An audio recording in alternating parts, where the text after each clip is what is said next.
Welcome to Shri Rajiv Gandhi IAS academy. Friends, இந்த வீடியோவில் 2025வது ஆண்டுடைய முக்கியமான 50 கரண்ட் அஃபேர்ஸ் பார்க்க போகிறோம். இது பார்ட் 1 வீடியோ. இதே மாதிரி நம்ம பார்ட் 2 வீடியோ, பார்ட் 3 வீடியோ வந்து போட போகிறோம். நீங்கள் நம்ம சேனலை சப்ஸ்கிரைப் பண்ணி அது எல்லாமே பாருங்கள். ஓகே ஃப்ரெண்ட்ஸ், இந்த வீடியோடைய நோட்ஸ் எல்லாமே கீழே PDF டிஸ்கிரிப்ஷன் கொடுத்துருக்கோம். அதெல்லாமே கிளிக் பண்ணி டவுன்லோட் பண்ணிச்சிங்க. அப்புறம் நம்ம டெலகிராம் குரூப் லிங்க்மே கீழே டிஸ்கிரிப்ஷன் கொடுத்துருக்கோம். அதுலேயுமே கிளிக் பண்ணி ஜாயின் பண்ணிங்க. ஓகே, சரி வாங்க பார்க்கலாம். ஃபஸ்ட்டு, தமிழகத்தின் 4வது பல்லுயிர் பாரம்பரிய தலமாக தமிழக அரசு அறிவித்த பகுதி எது? இதற்கான ஆன்சர் நாகமலை குன்று.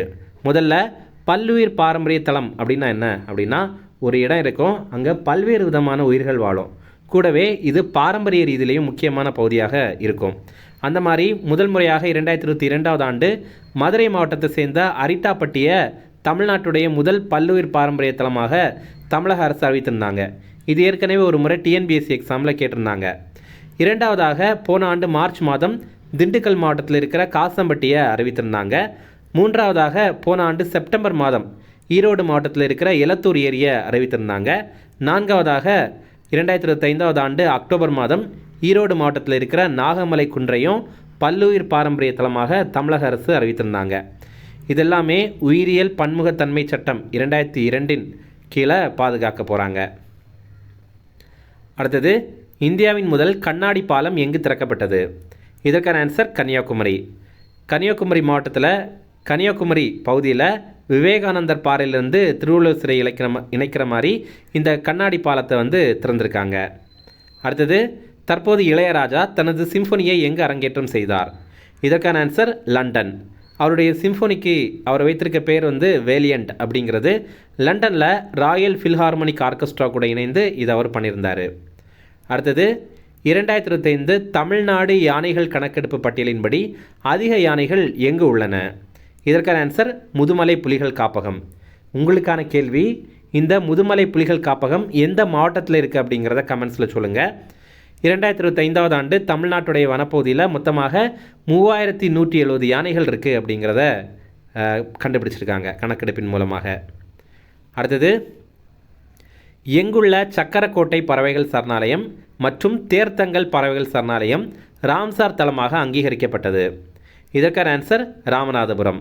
இப்போது ராம்சார் தலம் அப்படின்னா என்னென்னா, எந்தெந்த பகுதிகளெலாம் சுற்றுச்சூழலுக்கு ரொம்ப முக்கியத்துவம் வாய்ந்த பகுதியாக இருக்குதோ அதை ராம்சார் தலமாக அங்கீகரித்து அதை பாதுகாக்கணும் அப்படின்ற மாதிரி ஒரு ஒப்பந்தம் போட்டிருந்தாங்க. அதோடைய அடிப்படையில் இப்போ ரீசெண்டாக பார்த்திங்கன்னா ராமநாதபுரத்தில் இருக்கிற 2 பகுதிகளை ராம்சார் தலமாக அங்கீகரிச்சிருக்காங்க. அப்போ இந்தியாவில் மொத்தமாக 96 ராம்சார் தலங்கள் இருக்குது. என்னைக்கு டேட்டில் அப்படின்னா 2025வது ஆண்டுடைய கடைசி நாள், அதாவது டிசம்பர் 31ஆம் தேதி வரைக்கும் நம்ம பார்த்தோன்னா 96 ராம்சார் தலங்கள் இருக்குது. அதுக்கடுத்தது இது வரைக்கும் எந்த ஒரு ராம்சார் தலமுமே அறிவிக்கலை. நம்ம இந்தியாவிலேயே எந்த மாநிலத்தில் அதிகமான ராம்சார் தலங்கள் இருக்குது அப்படின்னா தமிழ்நாட்டில் தான். தமிழ்நாட்டில் 20 ராம்சார் தலங்கள் இருக்குது. அடுத்தது, தமிழக மாநில கல்விக் கொள்கை யாருடைய தலைமையில் உருவாக்கப்பட்டது? இதற்கான ஆன்சர் நீதிபதி முருகேசன். இதில் முக்கியமாக 2 விஷயங்கள் சொல்லியிருப்பாங்க. ஒன்று வந்து இருமொழி கொள்கையை நம்ம வந்து பின்பற்றலாம், அதாவது தமிழ் ஆங்கிலம் அப்படிங்கிறது தான் நம்ம இப்போ பின்பற்றுறோம் தமிழ்நாட்டில் கல்விக் கொள்கையில், அதையே நம்ம பின்பற்றணும் அப்படின்ற மாதிரி சொல்லியிருப்பாங்க. அதே மாதிரி 11ஆம் வகுப்புக்கு இனிமேல் பொது தேர்வு வேண்டாம் அப்படிங்கிறதையும் தெரிவித்திருப்பாங்க. அடுத்தது, 2023 சிறை கைதிகள் தயாரித்த பொருட்கள் விற்பனையில் முதலிடம் பிடித்த மாநிலம் எது? இதற்கான ஆன்சர் தமிழ்நாடு. ஒவ்வொரு மாநிலத்திலையும் அந்த மாநிலத்தில் இருக்கிற சிறை கைதிகள் அவங்க நிறைய பொருட்கள் உற்பத்தி பண்ணுவாங்க. அந்த மாதிரி தமிழ்நாட்டில் ஃப்ரீடம் அப்படிங்கிற பிராண்ட் நேமில் உற்பத்தி பண்ணுறாங்க, அதை விற்பனையும் பண்ணுவாங்க. அப்படி விற்பனை பண்ணுறதுல முதலிடம் அதிகமான விற்பனை பெற்றது வந்து தமிழ்நாடு தான். அதிகமான பொருட்களை விற்பனை பண்ணது வந்து தமிழ்நாட்டில் இருக்கிற இந்த பிராண்டு தான், ஃப்ரீடம் பிராண்டு தான். தேசிய குற்ற ஆவண காப்பகம் தான் இந்த ரிப்போர்ட்டை நமக்கு தந்திருக்காங்க.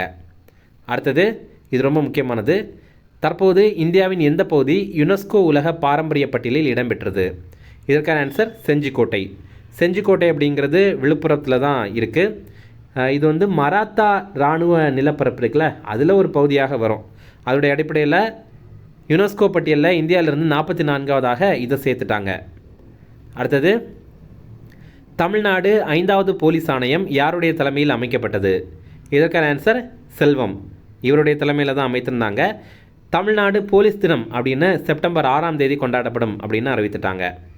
அடுத்தது, யாருடைய பிறந்த நாளை தமிழ் இலக்கிய மறுமலர்ச்சி நாளாக தமிழக அரசு அறிவித்தது? இதற்கான ஆன்சர் உவே சாமிநாதன். தமிழ் இலக்கிய மறுமலர்ச்சி நாள் இது வந்து பிப்ரவரி 19ஆம் தேதி. ஏன்னா 1855 ஆண்டு பிப்ரவரி 19ஆம் தேதி தான் உவேசா வந்து பிறந்தார். அப்போ அவருடைய பிறந்த நாளை தமிழ் இலக்கிய மறுமலர்ச்சி நாளாக தமிழக அரசு அறிவித்திருக்காங்க. அடுத்தது, யாருடைய சிலையை பேரறிவின் சிலையாக முதல்வர் ஸ்டாலின் அறிவித்தார்? இதற்கான ஆன்சர் திருவள்ளுவர் சிலை.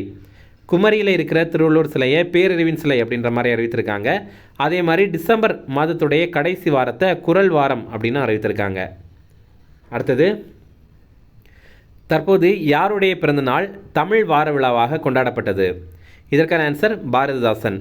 இது வந்து போன ஆண்டு நடைபெற்ற டிஎன்பிஎஸ்சி எக்ஸாம்லேயே கேட்டிருந்தாங்க இந்த ஒரு கேள்வியை. என்னென்னா, தமிழ் வார விழா இது வந்து ஏப்ரல் 29ஆம் தேதியிலிருந்து மே 5ஆம் தேதி வரைக்கும் கொண்டாடிருந்தாங்க. இது பாரதிதாசனுடைய பிறந்தநாள் அடிப்படையில் தான் கொண்டாடியிருந்தாங்க.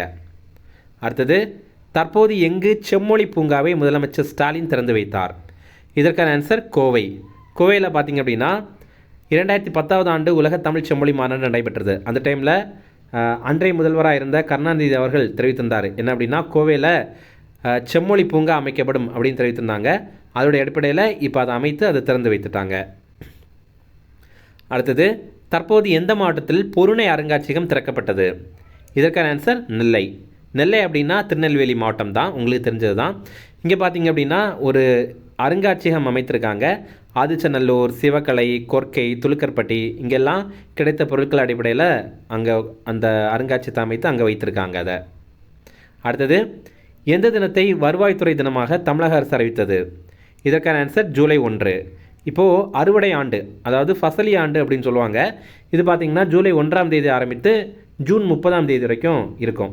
அப்போது இதோடைய தொடக்க தினம் இருக்குல்ல, ஜூலை 1ஆம் தேதி, அதை வந்து வருவாய்த்துறை தினமாக தமிழக அரசு இப்போ அறிவித்திருக்காங்க.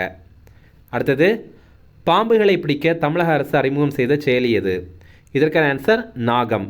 இப்போ பொதுமக்கள் பாம்புகளை பார்த்தாங்க அப்படின்னா இந்த நாகம் செயலியில் தெரிவிக்கலாம். அடுத்தது, தமிழகத்தின் மிக நீளமான மேம்பாலம் தற்போது எங்கு திறக்கப்பட்டது? இதற்கான ஆன்சர் கோவை. இந்த மேம்பாலத்திற்கு அவங்க ஜிடி நாயுடு மேம்பாலம் அப்படின்னு பெயர் வைத்திருக்காங்க. இதுதான் தமிழ்நாட்டிலேயே ரொம்ப நீளமான மேம்பாலம். இதோடைய நீளம் பார்த்திங்கன்னா 10.10 கிலோமீட்டர். இது கோவையில் கோல்டு வின்ஸ்லேருந்து உப்பிலிப்பாளையம் வரைக்கும் இணைக்குது. அடுத்தது, எங்குள்ள மேம்பாலத்திற்கு சி சுப்பிரமணியம் மேம்பாலம் என பெயர் சூட்டப்பட்டுள்ளது? இதற்கான ஆன்சர் கோவை. கோவையில் பிறந்தவர் தான் சி சுப்பிரமணியம். இவர் வந்து மத்திய நிதித்துறை அமைச்சராக இருந்திருக்காரு, மத்திய பாதுகாப்புத்துறை அமைச்சராக இருந்திருக்காரு. இதை தவிர பசுமை புரட்சிக்கு ரொம்ப முக்கியமான பங்காற்றியிருக்காரு. அப்போ இவரை கௌரவிக்கிற விதமாக கோவையில் இருக்கிற ஒரு மேம்பாலத்திற்கு இவருடைய பேரை வந்து வச்சுருக்காங்க. கோவையில் ஆத்துப்பாலத்திலிருந்து உக்கடம் சந்திப்பு உப்பனக்கார வீதி வரைக்கும் இந்த மேம்பாலம் போகுது. அடுத்தது, தற்போது எங்கு உள்ள மேம்பாலத்திற்கு வேலு நாச்சியார் பெயர் சூட்டப்பட்டது? இதற்கான ஆன்சர் மதுரை. மதுரையில் பார்த்திங்கன்னா மதுரை மேலமடை மேம்பாலம், இதற்கு வீரமங்கை வேலுநாச்சியார் மேம்பாலம் அப்படின்னு பேர் சூட்டி அதை இப்போ திறந்து வைத்திருந்தாங்க. அடுத்தது, எந்த பகுதியை சேர்ந்த மறிக்கொழுந்து புவிசார் குறியீடு பெற்றது? இதற்கான ஆன்சர் மதுரை. இப்போ பார்த்திங்க அப்படின்னா தமிழ்நாட்டில் நிறைய பொருட்களுக்கு போன ஆண்டு புவிசார் குறியீடு கிடைத்தது. இப்போ புவிசார் குறியீடு அப்படின்னா என்ன அப்படின்னா, ஒரு பொருளுக்கு அந்த இடம் ரொம்ப ஃபேமஸ், அங்கே அந்த பொருள் வந்து ஒரிஜினலாகவே கிடைக்கும் அப்படிங்கிறது தான் புவிசார் குறியீடு. அதே மாதிரி அந்த ஊர் பொருள் அப்படின்னு வேற ஒரு பொருளை ஏமாற்றியெல்லாம் விற்கக்கூடாது. அந்த மாதிரி இருக்கிறது தான் இந்த புவிசார் குறியீடுடைய சிறப்பு. இப்போ பார்த்திங்கன்னா மதுரையில் இருக்கிற மறிக்குழந்திற்கு புவிசார் குறியீடு கிடைத்தது. அதே மாதிரி மதுரை விளாச்சேரி களிமண் பொம்மைகள் இதற்கும் புவிசார் குறியீடு கிடைத்தது. தஞ்சாவூர் மாவட்டம் கும்பகோணம் வெற்றிலை இதற்கு கிடைத்தது. அப்புறம் கன்னியாகுமரி மாவட்டம் தோவாளை பகுதியை சேர்ந்த மாணிக்க மாலை இதற்கும் புவிசார் குறியீடு கிடைத்தது. அப்புறம் பார்த்திங்கன்னா கடலூர் மாவட்டத்தில் பன்ருட்டி பலாப்பழம், பன்ருட்டி முந்திரி இந்த மாதிரி 2 பொருட்களுக்கு புவிசார் குறியீடு கிடைத்தது. அப்புறம் தென்காசி மாவட்டம் புளியங்குடியில் எலுமிச்சை பழத்திற்கு புவிசார் குறியீடு. விருதுநகர் மாவட்டம் சம்பாவத்தல் புவிசார் குறியீடு. பெரம்பலூர் மாவட்டம் செட்டிக்குளம் சின்ன வெங்காயம் புவிசார் குறியீடு. ராமநாதபுரம் மாவட்டம் சித்துரைக்கார் அரிசி புவிசார் குறியீடு. இந்த மாதிரி நிறைய பொருட்களுக்கு புவிசார் குறியீடு கிடைத்தது. மீண்டும் இன்னும் சில பொருட்களுக்கு புவிசார் குறியீடு கிடைத்தது. அது என்ன அப்படின்னா, திருச்சியில் உறையூர் பருத்தி சேலை அதற்கு, அப்புறம் ஈரோட்டில் கவிந்தபாடி நாட்டு சர்க்கரை அதற்கு, அப்புறம் திருநெல்வேலியில் அம்பா சமுத்திரம் சொப்பு சாமான், இந்த சின்ன குழந்தைங்கள்லாம் விளையாடுவாங்க எல்லாம் சொப்பு சாமான், அதற்கும் புவிசார் குறியீடு கிடைத்தது. நாமக்கல்லில் கல்சட்டி, இதை வந்து மக்கள் பாத்திரங்கள் அப்படின்னு சொல்லுவாங்க, அதற்கும் புவிசார் குறியீடு கிடைத்தது. காஞ்சிபுரத்தில் தூயமல்லி அரிசி, இதற்கும் புவிசார் குறியீடு கிடைத்தது. அப்போது நம்ம இந்தியாவிலே ரொம்ப அதிகமான புவிசார் குறியீடு பெற்றது வந்து முதலிடத்தில் இருக்கிறது உத்தரப்பிரதேசம். அங்கே 79 பொருட்களுக்கு புவிசார் குறியீடு வந்து கிடைத்திருக்குது. அடுத்த இடத்துல இருக்கிறது நம்ம தமிழ்நாடு. தமிழ்நாட்டில் இதோட சேர்த்து 74 பொருட்களுக்கு புவிசார் குறியீடு கிடைத்திருக்கு. அடுத்தது, எந்த ஆற்றுப்படுக்கையில் நீர்நாய் பாதுகாப்பு திட்டத்தை தமிழக அரசு தொடங்கியது? இதற்கான ஆன்சர் காவேரி. இப்போ பார்த்திங்க அப்படின்னா காவேரி ஆற்று பகுதியில், அதுவும் டெல்டா பகுதிகளில் முதல் கட்டமாக தஞ்சாவூர், திருவாரூர், கடலூர் இந்த டெல்டா பகுதியில் நீர்நாய் பாதுகாப்பு திட்டத்தை தமிழக அரசு வந்து தொடங்கியிருக்காங்க. அடுத்தது, பிங்க் ஃபோர்ஸ் என்ற பெயரில் பெண்களால் இயக்கப்படும் மாநகர பேருந்து எங்கே அறிமுகம் செய்யப்பட்டது? இதற்கான ஆன்சர் சென்னை. இதில் பார்த்திங்கன்னா டிரைவரும் பெண்ணாக இருப்பாங்க, கண்டக்டரும் பெண்ணாக இருப்பாங்க. அடுத்தது, தமிழ்நாட்டில் யானைகள் இடமாற்ற வழிகாட்டு நெறிமுறைகள் வழங்க யாருடைய தலைமையில் குழு அமைக்கப்பட்டது? இதற்கான ஆன்சர் உதயன். இப்போ பார்த்திங்கன்னா ஒரு யானையை ஒரு இடத்துலேருந்து இன்னொரு இடத்துக்கு கொண்டு போனோம் அப்படின்னா அதற்கு பின்னாடி ஒரு சில ஆராய்ச்சிகள் பண்ணணும். அதனுடைய அடிப்படையில் அதற்கான வழிகாட்டு நெறிமுறைகளை உருவாக்குறதுக்காக உதயன் அவர்கள் தலைமையில் ஒரு குழுவை தமிழக அரசு அமைத்திருக்காங்க. ஃப்ரெண்ட்ஸ், நம்ம ராஜீவ்காந்தி ஐஏஎஸ் அகாடமியில் இந்த ஆண்டு நடைபெற போகிற டிஎன்பிஎஸ்சி குரூப் 1 எக்ஸாமுக்கான ப்ரிலிம்ஸ் டெஸ்ட் சீரிஸ் ஸ்டார்ட் பண்ணியிருக்கோம். ரொம்ப குறைந்த கட்டணத்தில் ஸ்டார்ட் பண்ணியிருக்கோம். ஸ்க்ரீனில் தெரிகிற நம்பருக்கு நீங்கள் கால் பண்ணி தகவல்கள் வந்து தெரிஞ்சுட்டு நீங்கள் ஜாயின் பண்ணிக்கலாம். அதே மாதிரி பார்த்திங்கன்னா நம்ம இன்ஸ்டியூட்டில் வந்து டிஎன்பிஎஸ்சி குரூப் 2 எக்ஸாமுக்கான ப்ரிலிம்ஸ் டெஸ்ட் சீரிஸுமே ஸ்டார்ட் பண்ணியிருக்கோம். இதுவுமே பார்த்திங்கன்னா ஸ்க்ரீனில் தெரிகிற நம்பருக்கு நீங்கள் கால் பண்ணி ஜாயின் பண்ணிக்கலாம் அல்லது தகவல்கள் கூட தெரிஞ்சுக்கலாம். அடுத்தது, விருதுகள் தொடர்பான கரண்ட் அஃபேர்ஸ் பார்க்கலாம். 2025 தகைசால் தமிழர் விருது யாருக்கு வழங்கப்பட்டது? இதற்கான ஆன்சர் காதர் மொஹிதீன். தகைசால் தமிழர் அப்படின்னா சிறந்த தமிழர் அப்படிங்கிறது தான் பொருள்படும். யார் இந்த காதர் மொஹிதீன் அப்படின்னா இந்திய யூனியன் முஸ்லீம் லீக் கட்சியுடைய தேசிய தலைவராக இவர் இருக்கார். இவருக்கு தான் இந்த தகைசால் தமிழர் விருது 2025 ஆண்டுக்கானது வழங்கியிருக்காங்க. அடுத்தது, 2025 தமிழக அரசின் வைக்கம் விருதிற்கு தேர்வு செய்யப்பட்டவர் யார்? இதற்கான ஆன்சர் தேன்மொழி சவுந்தரராஜன். இப்போ இவங்க அமெரிக்காவில் இருக்காங்க. அமெரிக்காவில் யூக்கலிட்டி லேப்ஸ் அப்படிங்கிற ஒரு நிறுவனத்தை இவங்க நிறுவி அங்கே இருக்கிற தாழ்த்தப்பட்ட மக்களுக்காக இவங்க வந்து நிறைய விஷயங்கள் பண்ணுறாங்க. அதற்காக தான் வைக்கம் விருது இவங்களுக்கு வழங்குறாங்க. வைக்கம் விருது பொதுவாக யாருக்கு வழங்குவாங்க அப்படின்னா பிற மாநிலங்கள் அல்லது பிற நாடுகளில் தாழ்த்தப்பட்டவங்களுக்காக உழைக்கிறவங்களுக்கு இதை வழங்குவாங்க. அடுத்தது, தற்போது பிரதமர் மோடிக்கு வழங்கப்பட்ட order of Saint Andrew the apostle எந்த நாட்டின் உயரிய விருது? இதற்கான ஆன்சர் ரஷ்யா. போன ஆண்டு பிரதமர் மோடி ரஷ்யா போயிருந்தார், அவருக்கு இந்த விருதை வந்து வழங்கினாங்க. அடுத்தது, எத்தியோப்பியா நாட்டின் மிக உயரிய விருதான the great honour Nishan of Ethiopia யாருக்கு வழங்கப்பட்டது? இதற்கான ஆன்சர் நரேந்திர மோடி. அதே மாதிரி பார்த்திங்கன்னா ஓமன் நாட்டுடைய மிக உயரிய விருதுமே பிரதமர் மோடிக்கு வழங்கியிருந்தாங்க. அந்த விருதுடைய பேர் the first class of the order of Oman அப்படிங்கிறது தான். அடுத்தது, ஃபிஃபா அமைப்பின் முதல் அமைதி விருது யாருக்கு வழங்கப்பட்டது? இதற்கான answer Donald Trump. Donald Trump வந்து அமெரிக்காவுடைய அதிபர். ஃபிஃபா அமைப்பு பார்த்திங்கன்னா உலக அளவில் கால்பந்தை நிர்வகிக்கிற அமைப்பு, கால்பந்து விளையாட்டை நிர்வகிக்கிற அமைப்பு. அவங்க முதல் முறையாக அமைதி விருது அப்படிங்கிற ஒன்றை இன்ட்ரடியூஸ் பண்ணியிருந்தாங்க. இது எதற்கான விருது அப்படின்னா உலக அளவில் யார் ஒருத்தங்க அமைதியை நிலைநாட்டுறதுக்காக போராடுறாங்களோ அவங்களுக்கு வழங்குற விருது. அது முதல் முறையாக 2025 ஆண்டு தான் வழங்கியிருந்தாங்க. அது அமெரிக்காவுடைய அதிபரான டொனால்டு ட்ரம்புக்கு வந்து வழங்கியிருக்காங்க. ஃபிஃபா அமைப்புடைய தலைவர் வந்து ஜியானி இன்ஃபான்டினோ அப்படிங்கிறவர். அடுத்தது, இஸ்ரேலின் மிக உயரிய சிவிலியன் விருதான இஸ்ரேல் பரிசு 2026 யாருக்கு அறிவிக்கப்பட்டது? இதற்கான ஆன்சர் டொனால்டு ட்ரம்ப். அவர் வந்து இஸ்ரேல் காசா போரை நிறுத்துறதுக்கு ரொம்ப முக்கியமான பங்காற்றியிருந்தார் அப்படிங்கிறதுக்காக அவருக்கு இந்த பரிசை வந்து அறிவிச்சிருக்காங்க. அடுத்தது, ஐநா சபையின் சாம்பியன்ஸ் ஆஃப் த எர்த் 2025 விருது பெற்றவர் யார்? இதற்கான ஆன்சர் சுப்ரியா சாகு. ஐநா சபையுடைய மிக உயரிய சுற்றுச்சூழல் விருது எது அப்படின்னா அது இந்த சாம்பியன்ஸ் ஆஃப் த எர்த் அப்படிங்கிற விருது தான். இதை வந்து சுப்ரியா சாகு அவர்களுக்கு வழங்கியிருக்காங்க. இவங்க யார் அப்படின்னா தமிழ்நாடு சுற்றுச்சூழல் காலநிலை மாற்றம் மற்றும் வனங்கள் துறையுடைய கூடுதல் தலைமைச் செயலாளராக இருக்காங்க. அடுத்தது, யுனெஸ்கோ கலாச்சார பாரம்பரிய பட்டியலில் இணைக்கப்பட்ட இந்திய விழா எது? இதற்கான ஆன்சர் தீபாவளி. இப்போ வந்து தீபாவளியை சேர்த்துருக்காங்க. இந்த பட்டியலில் இந்தியாவிலிருந்து தீபாவளி வந்து 16வதாக இணைக்கப்பட்டிருக்கு. அடுத்தது, 59வது ஞானபீட விருது யாருக்கு வழங்கப்பட்டது? இதற்கான ஆன்சர் வினோத்குமார் சுக்லா. இவர் ஒரு ஹிந்தி எழுத்தாளர், சத்தீஸ்கரை சேர்ந்தவர். நம்ம இந்தியாவிலேயே இலக்கியத்திற்காக வழங்கப்பட்ட மிக உயரிய விருது எது அப்படின்னா அது ஞானபீட விருது தான். அதை வந்து இவருக்கு வழங்கியிருக்காங்க. இதில் 10 லட்ச ரூபாய் 11 லட்ச ரூபாய் காசு கொடுப்பாங்க. அப்புறம் சரஸ்வதி உருவத்திலான வெண்கல சிலை கொடுப்பாங்க. அப்புறம் பாராட்டு சான்றிதழும் கொடுப்பாங்க. அடுத்தது, இந்தியாவின் உயரிய அறிவியல் விருதான விஞ்ஞான் ரத்னா விருது 2025 யாருக்கு வழங்கப்பட்டது? இதற்கான ஆன்சர் ஜெயந்த் நார்லிக்கர். இவருடைய முழு பேர் வந்து ஜெயந்த் விஷ்ணு நார்லிக்கர். இவர் வந்து மறைந்த வானியற்பியல் அறிஞர். இப்போ பார்த்தீங்கன்னா நமக்கு எப்படி சிவிலியன் விருதுகளில் உயர்ந்த விருது பாரத ரத்னா, அதே மாதிரி அறிவியல் விருதில் இந்தியாவில் உயர்ந்த விருது விஞ்ஞான் ரத்னா, அது வந்து இவருக்கு வழங்கியிருக்காங்க. அடுத்தது, 2023ஆம் ஆண்டிற்கான தாதா சாஹேப் பால்கே விருது யாருக்கு அறிவிக்கப்பட்டது? இதற்கான ஆன்சர் மோகன்லால். இப்போ பார்த்தீங்கன்னா இந்திய சினிமாவில் வழங்கப்படுற மிக உயரிய விருது எது அப்படின்னா இந்த தாதா சாஹேப் பால்கே விருது தான். அது 2023ஆவது ஆண்டுக்கானது. இப்போ வழங்கியிருந்தாங்க மோகன்லால் அவர்களுக்கு, இப்போ தான் வழங்கியிருந்தாங்க. யார் இந்த தாதா சாஹேப் பால்கே அப்படின்னு பார்த்தீங்கன்னா இந்தியாவுடைய முதல் திரைப்படம் ராஜா ஹரிச்சந்திரா, அது 1913 வெளியானது. அதோடைய இயக்குனர் தான் தாதா சாஹேப் பால்கே. அடுத்தது, 2025ஆம் ஆண்டிற்கான ரமோன் மகசேசே விருது எந்த இந்திய நிறுவனத்திற்கு வழங்கப்பட்டது? இதற்கான ஆன்சர் எஜுகேட் கேர்ள்ஸ். இப்போது ஆசியாவின் நோபல் பரிசு அப்படின்னு இந்த ரமோன் மகசேசே விருது அதை தான் சொல்லுவாங்க. அது பார்த்திங்கன்னா ஒரு இந்திய நிறுவனத்திற்கு வழங்கியிருக்காங்க. எஜுகேட் கேர்ள்ஸ் அப்படிங்கிற நிறுவனத்திற்கு தான் வழங்கியிருக்காங்க.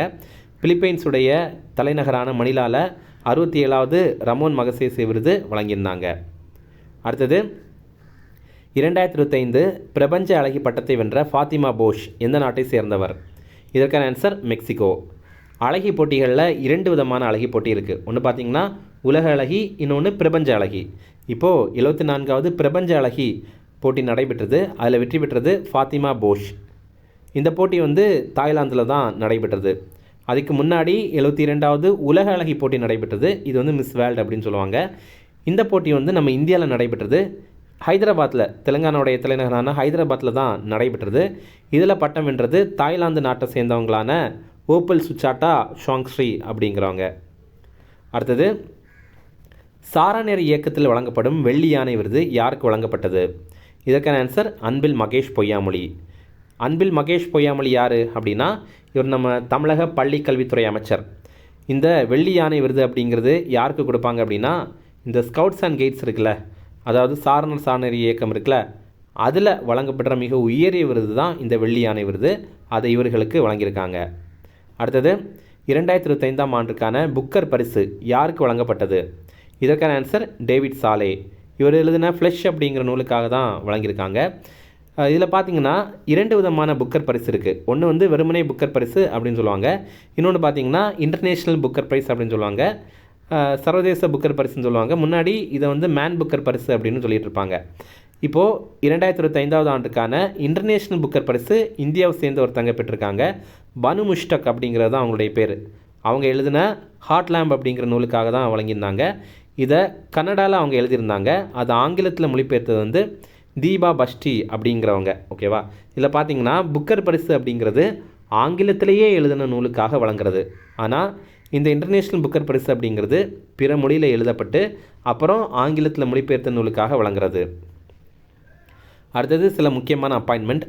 தமிழக தீயணைப்பு மற்றும் பேரிடர் மீட்பு பணி ஆணையத்தின் தலைவராக நியமனம் செய்யப்பட்டவர் யார்? இதற்கான ஆன்சர் சங்கர் ஜிவால். இப்போ பார்த்தீங்கன்னா ரீசெண்டாக தான் தமிழக அரசு ஒரு ஆணையத்தை உருவாக்கியிருந்தாங்க. அது என்ன ஆணையம் அப்படின்னா தீயணைப்பு மற்றும் பேரிடர் மீட்பு பணி ஆணையம் அப்படிங்கிறது.